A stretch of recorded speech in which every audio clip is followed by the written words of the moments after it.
Hello guys, তো তোমরা কেমন আছো? আশা করি খুব ভালো সুস্থ আছো। তো আমাকে দেখতে পাচ্ছ সাজুগুজু করে কোথায় যাব। তো দেখতে পাচ্ছি যে নেকলেসটা কেমন লাগছে বলো। তো আমি রেডি হচ্ছি, তাড়াতাড়ি করে যাব। কোথায় যাব না যাব তোমাদেরকে সব বলবো, ঠিক আছে?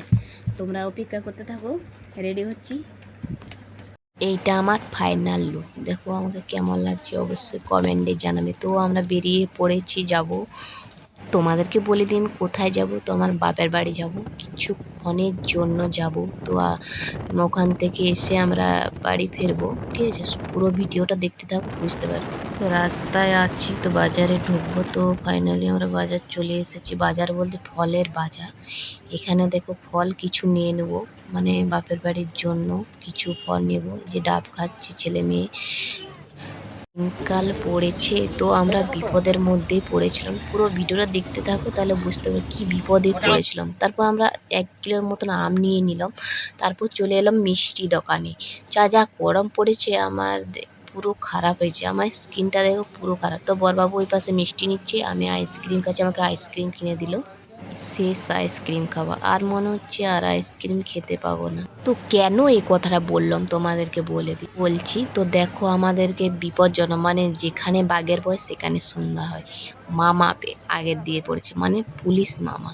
তো আগের দিয়ে ফাইনালি আমাদের আগে দিয়ে চলে যাচ্ছে। তো কিছু পরের একটা কার্ড ছিল, তো কার্ডটা দেখাতেই আমাদেরকে ছেড়ে দিল। চলে এসেছি বাবার বাড়ি। তো আমার ভাইপোকে জামা পরাচ্ছে, দেখো। এখানে স্কুল যায়নি সে, আমরা আসবো বলে সে স্কুল যায়নি, দেখো। তাহলে তাই মনে 3 মাস পর আবার দেখা হলো আমার ভাইপোর সাথে, বৌদির সাথে, মায়ের সাথে, বাবার সাথে। কিছুক্ষণের জন্য থাকবো, একটুকু এনজয় করব সবাইয়ের সাথে। তারপর আবার বাড়ি ফিরে, মানে শ্বশুর বাড়ি ফিরে যাবো। যা ক্লান্ত হয়ে পড়ছি, চলো আমি চেঞ্জ হয়ে নিই। এবার চেঞ্জ হয়ে চলে এলাম রান্নাশালকে। তো বৌদি এখানে মাংস রান্না করছে, আমরা আসবো বলে।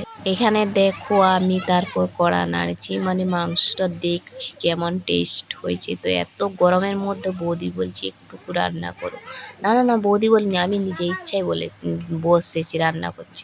আমি তো ঘেমে পুরা অজ্ঞান হয়ে গেছি। দেখো একটুক্ষণ উনার সালে বসে খুব মজা করে খেলাম, সবাই সাথে আড্ডা মজা দিলাম। তারপর বাড়ি ফিরে যাচ্ছি, খুবই মনটা খারাপ লাগে। আর কবে আসবো জানি না আমরা, বাবা মাকে কবে দেখতে পাবো। আমি শ্বশুর বাড়ি ফিরে যাই। তোমরা আমার ভিডিওটা কেমন লাগলো অবশ্যই কমেন্টে জানাবে। ভালো লাগলে লাইক, শেয়ার, কমেন্ট, সাবস্ক্রাইব করতে ভুলো না। Bye bye.